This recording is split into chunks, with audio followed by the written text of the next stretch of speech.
जय हिंद। चलिए इसके बाद हम लोग प्रश्नावली 1.2 का 5वां नंबर को सोल्व करते हैं। ठीक है, तो चलिए देखिए इसके लिए हम लोग क्वेश्चन पढ़ते हैं। क्या है 5वां नंबर? देखिए, जांच कीजिए कि क्या किसी प्राकृत संख्या n के लिए संख्या 6n अंक 0 पर समाप्त होती है। जैसा कि आप जान रहे हैं, ऐसा सवाल मैंने पहले उदाहरण में एक बनाया था, वैसा ही यह 5वां क्वेश्चन में है। तो देखिए इसको हम लोग कैसे बना सकते हैं। सबसे पहले आपको तो यह जानना है, देखिए 6n मतलब 6 के पावर में n, इसको आपको ऐसा संख्या बोल रहा है, क्या यह जो मेरा संख्या 0 पर समाप्त हो सकता है? देखिए, और ये जो n बोला है ना, n आपका यहाँ ध्यान दे सकते हैं प्राकृत संख्या, n प्राकृत संख्या है। ठीक है, यानी प्राकृतिक संख्या है। तो आप जानते हैं कि ये जो होता है आपका प्राकृत संख्या, ठीक है, इसके बराबर में प्राकृत संख्या बराबर आपका बोल दे रहा है n लीजिए। ठीक है, तो आप जानते हैं कि प्राकृतिक संख्या या प्राकृत संख्या क्या होता है? वो जो होता है 1 से स्टार्ट होता है, 1 2 3, ठीक है, 4, इसी तरह करते करते कहाँ तक ले जाएगा? अनंत तक। ठीक है, आपको इसको लेना है और बताना है कि यह जो मेरा प्राकृत संख्या है, इसके जगह में यहाँ पर हम लोग रखते हैं तो क्या मेरा 6n अंक 0 पर समाप्त हो सकती है? तो देखिए, अगर हम लोग यहाँ 6n है, ठीक है, इसके जगह में अगर n के जगह में प्राकृतिक संख्या जितना भी है ये सब इसको रखेंगे तो क्या 0 पर ये समाप्त होगा? नहीं होगा। क्यों नहीं होगा? देखिए, हम लोग यहाँ पे 1 रखेंगे तो 6 कम 6 ही हो जाएगा। यदि हम लोग यहाँ 2 रखेंगे तो ये गुना करेंगे ऐसे, तो यहाँ 36 हो जाएगा। अगर आप बोलिएगा तो यहाँ 3 रखते हैं तो देखिए 6 के पावर में 3 मतलब 6 की घात 3, यानी 6 गुने 6 गुने 6, 6 6 36, और 36 अगर 6 से गुना करेंगे तो ये हो जाएगा 216। क्या मेरा कभी इसके लास्ट में 0 आएगा? इसका कहने का अर्थात है कि यहाँ हम लोग ये जो है ना अंक, ये मेरा 0 होना चाहिए। तो ये 0 कैसे होगा? तो ये यहाँ n के, ये n तो मेरा प्राकृतिक संख्या है। प्राकृत संख्या अगर हम लोग इसके जगह में n का जगह में अगर रखेंगे ये प्राकृतिक संख्या, तो कभी भी 0 नहीं होगा। तो यही बताया, ये पूछा है क्या ये समाप्त हो सकती है 0 पे? तो नहीं होगी। कैसे नहीं होगी? तो चलिए इसको बनाते हैं। देखिए, ये तो जान गए प्राकृत संख्या n है मेरा, और यहाँ n 1 से स्टार्ट होके अनंत तक जाएगा। तो देखिए इसको पहले हम लोग लिखेंगे क्या, 6 को लिख लीजिए, 6n ये हो गया। अब इसको आप अभाज्य गुणनखंड कर सकते हैं, पीछे सीखें अभाज्य गुणनखंड करने के लिए। अगर हम लोग 6 को अभाज्य गुणनखंड करेंगे 2 तिया 6 हो गया, तो इसको हम लोग लिख सकते हैं 2 गुने 3, और यहाँ n हो गया, n दोनों के लिए। यदि आप ये n इसमें और इसमें गुना कर सकते हैं तो 2n गुना 3n, ऐसे भी हम लोग लिख सकते हैं, ऐसे भी ऐसे भी। ठीक है, तीनों बराबर है।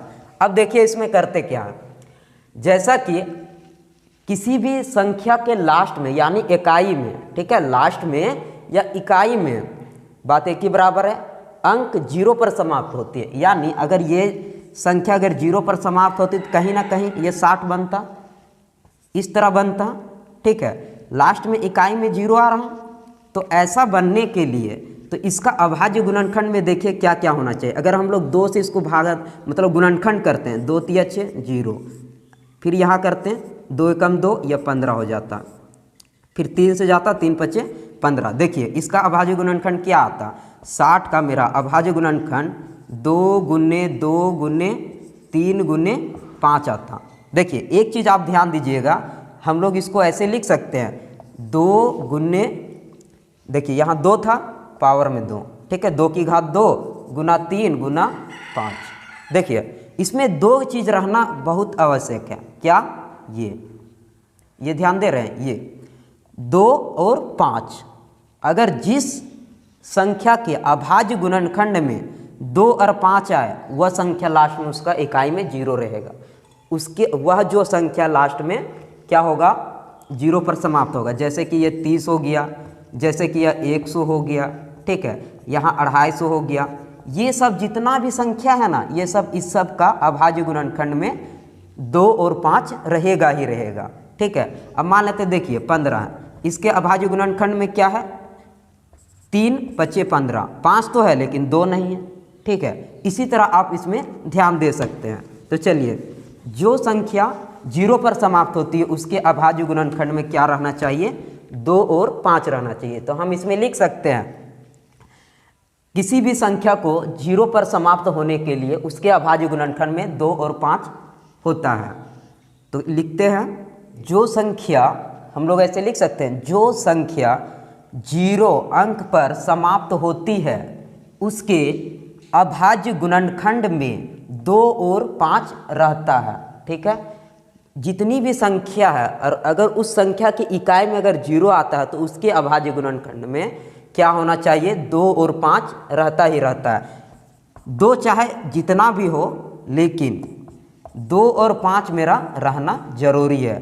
ठीक है, 1 2 और 5, इस तरह 2 और 5। अब इसके पावर में 3 रहे, 5 रहे, कुछ भी रह सकता है, और यहाँ 8 रहे, 7 रहे, 6 रहे, इससे कोई फर्क नहीं पड़ता, लेकिन हम लोग को ध्यान देना है 2 और 5 रहना ही रहना चाहिए। ठीक है, चलिए अब इसके बाद क्या है, इसमें देखिए, इसमें क्या था, इसके अभाज्य गुणनखंड में 2 है लेकिन 5 नहीं था, 3 है। तो इसको हम लोग क्या लिख सकते हैं, चूंकि 6n के अभाज्य गुणनखंड में 6n के अभाज्य गुणनखंड में 2 है लेकिन 5 नहीं है। आप इसमें देख सकते हैं, इसका अभाज्य गुणनखंड हम किए हैं 2 × 3 का इसका घात n। ठीक है, 2n × 3n, मतलब ये दोनों में 6n के अभाज्य गुणनखंड में 2 तो है लेकिन 5 नहीं है। तो इसलिए इसमें क्या लिख सकते हैं, इसलिए 6n अंक 0 पर समाप्त नहीं हो सकती है। जैसा कि हम लोग को क्वेश्चन पूछा था, क्या जो है मतलब संख्या 6n अंक 0 पर समाप्त हो सकती है, तो ये जो संख्या है 6n 0 पर समाप्त नहीं हो सकती है। तो यही आपका आंसर हो गया। ठीक है, ऐसा ही सेम क्वेश्चन मैंने उदाहरण 8 में बताया है, तो आप उस उदाहरण 8 को भी देख सकते हैं। तो उदाहरण 8 और ये क्वेश्चन 5 दोनों सेम है। ठीक है, उम्मीद करते हैं यह वीडियो आपको समझ में आ गया होगा। यदि अगर समझ में आ गया है तो इस चैनल को क्या बोलते हैं, like share comment and subscriber बहुत अभी कम है, जिसके कारण मुझे वीडियो बनाने में थोड़ा सा ठीक नहीं लगता है। तो जो इस वीडियो के देखते हैं, अगर सच में क्लास 10th में है तो सब्सक्राइब जरूर कीजिएगा। ठीक है, जय हिंद, जय भारत।